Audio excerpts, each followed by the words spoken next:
Friends, today I have a talk on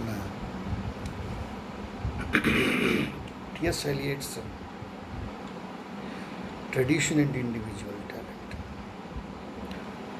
It's a seminal essay published in 1960s when Eliot was already established as a full-fledged critic and a theorist. At the very beginning of the essay, he says that in England there is no tradition as such, and that word tradition is used in the derogatory sense, but it's not it in a true sense of the term. But on the contrary, he says that in France they have got a tradition, and the French have got a better sense of criticism than those of English. He makes a comparison between the French critics and the British critics, and the concept of tradition in British literature and in French literature. And the tradition, further says, it has a meaning of historical sense. All that is past is a tradition. The past of the country, and in his essay he says specifically the past of Europe, past of England, that's all a tradition. So tradition is understood to be the whole of the thought and practice of literature in the past. So the all literatures are linked to one another. For example, Greek and Roman literatures are related to later to English literature, as we study the first classical critics and then we come to neoclassical critics of England. So tradition is taken to be historical sense, and that historical sense should be borne by the poet. That he says, any poet, he should have the strong sense of the tradition. He should be in the tradition. Unless he is in the tradition, he cannot become a good poet. So, on the other hand, Eliot says that the poet has an individual talent. It means all persons do not have a talent to become poets. Only some have talents to become a poet. So there are two things. One, on the one hand, tradition, on the other hand, individual talent. So the individual talent belongs to the poet. So what he says, he should absorb all the tradition, not only of England, he says the tradition of Europe in him, and produce something of his own poetry. The poetry is based on his own experiences.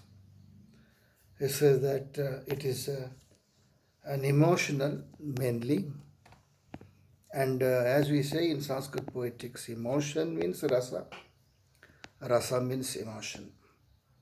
So the poet, then while discussing the nature of the poet, he says the poet's mind is very receptive, unlike any other person's minds.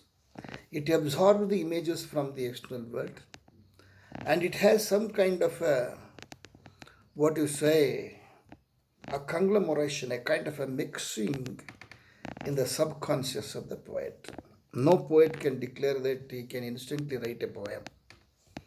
If you ask to sit a poet in front of a tiger and ask him to write a poem on tiger, he cannot, because he is afraid of the tiger.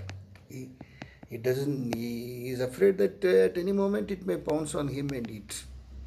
So he backs refers to the Wordsworth's two concepts, moment of experience and moment of expression. There should be a temporal gap between the two. So the poet writes poetry, and for that he uses the analogy of a laboratory. He says the poet's mind works like a catalyst, and it remains the same. So it absorbs all images and makes something of a new. So this is a very concrete thing. Of course, it may looks funny when you say that poet's mind is a laboratory. How it could be a laboratory? But we cannot take it as a literally. We cannot take it as a very apt analogy. But okay, some kind of convincing. He tries to convince us what goes on in the poet's subconscious. And he has made a target to Wordsworth, who says that poetry is a spontaneous overflow of powerful feelings recollected in tranquility. Of course, I am not quoting it in full because I have a gap in the middle. So, spontaneous overflow, powerful feelings, dot, dot, dot, dot, dot. I have left something in the middle, recollected in tranquility. But here Eliot says there is no spontaneous overflow feelings and no tranquility and no recollection. According to him, he says that he has his own theory of poetic expression. He says that it is related to personality, and he says the poetry is not an expression of personality, but an escape from personality. And further, he goes on saying that those who know have the personality, they know how to escape from personality. Others cannot escape from substance. They cannot write poetry. So, in this sense, he says, poetry is an escape from personality, not an expression of personality. Till that point, we had an impression that poet expresses his emotions and feelings. But he says, no, no, it's not like that. He says, it is an escaping personality. So he's trying to impersonalize his own feelings and emotions. He cannot directly say his own emotions. Otherwise, it becomes autobiographical, authentic, and it cannot be a poetry. It can't be universal. So, impersonality theory is very important as far as we understand Eliot's essay, "The Tradition, Individual Talent." And he also says that poet has a variety of subjects. He has nature, a love for nature, and he has love for the humanity, the human life as such. And poet, of course, he agrees with the language, it is emotive language, which is there. So, language of poetry is a language of emotion. So, what we understand is the difference between Wordsworth's definition of poetry and Eliot's definition of poetry. So, Eliot brings into discussion this concept of tradition. He said that tradition is linked with the poet, and the poet has an individual talent, and by the help of individual talent, he absorbs the tradition. He does not repeat anything. He makes something new, something innovative, but not altogether new. No, it is all rooted in the past in that sense. So he creates something of his own, which looks new, novel, and he is in the tradition.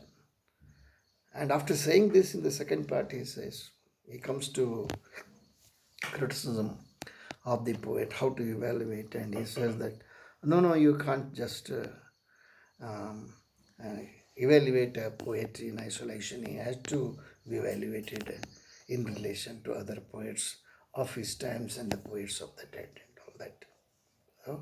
So to keep these important points about Eliot's definition of poetry has the related tradition and individual concept, his way of explaining creative process of poetry, and his own definition of poetry, which is different that from that of Wordsworth and his own way of critical evaluation of the poets. Thank you.